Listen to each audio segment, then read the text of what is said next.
So if we aren't experiencing a succession of years warmer than anything in history, and if we're not experiencing extreme weather from hurricanes to drought, what else can they say? Well, they can predict disaster in generic terms with increasing ferocity. The science of climate change is leaping out at us like a scene from a 3D movie.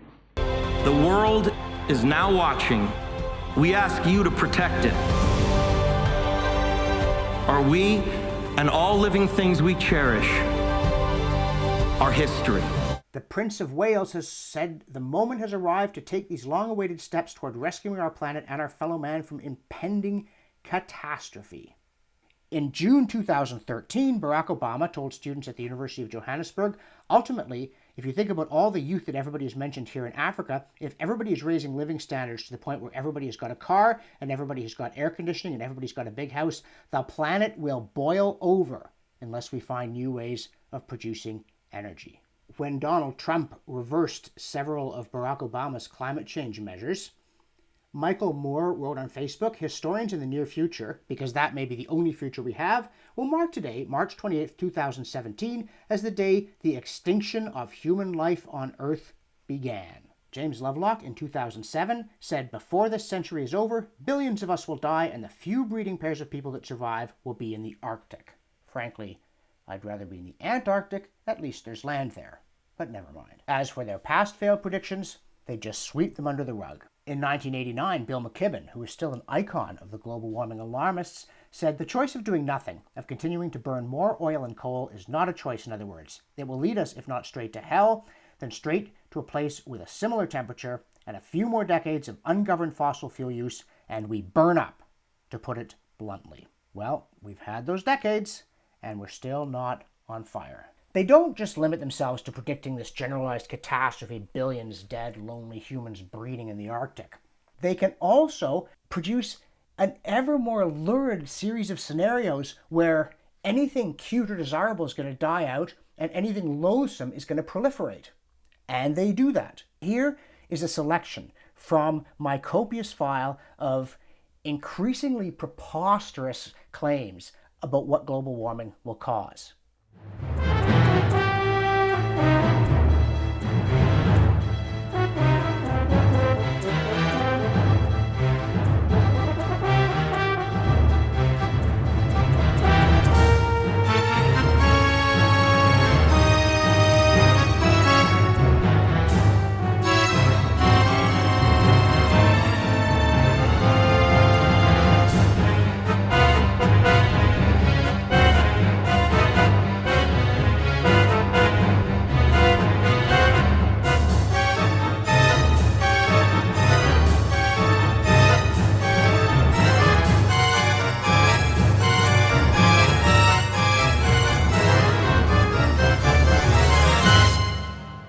You're running out of scare stories, aren't you? Oh, no, we're not. Here's one from the National Post, August 2nd, 2007. An explosion in Toronto's stray cat population is the latest phenomenon being blamed on global warming, joining a growing list of evils that includes increases in hay fever and seal mating, as well as decreases in the supply of maple syrup and Bulgarian prostitutes. I am not making that up. The story goes on, brothel owners in Bulgaria are now reportedly having trouble attracting workers. The owners claim the best prostitutes have moved to ski resorts where they entertain tourists who cannot ski because of a lack of snow. Anything will do. National Post in the year 2000 said giant ice cubes that fell out of clear Spanish skies may have been a result of global warming, experts studying the freak weather phenomenon have said. Documented incidents of this kind go back to the 19th century. It goes back to the 19th century. How could it be the fault of global warming in the late 20th? Another major problem with the climate change alarmist science is that time runs backwards for them, if convenient to the occasion. For instance, this is a story from the New York Times in February 2017 that, quote, Mexico City, a thirsty metropolis of 21 million, is sinking. Climate change is making it worse. But when you actually read the story, you discover that, quote, when the Grand Canal was completed at the end of the 1800s, it was Mexico City's Brooklyn Bridge, a major feat of engineering and a symbol of civic pride. 29 miles long with the ability to move tens of thousands of gallons of wastewater per second.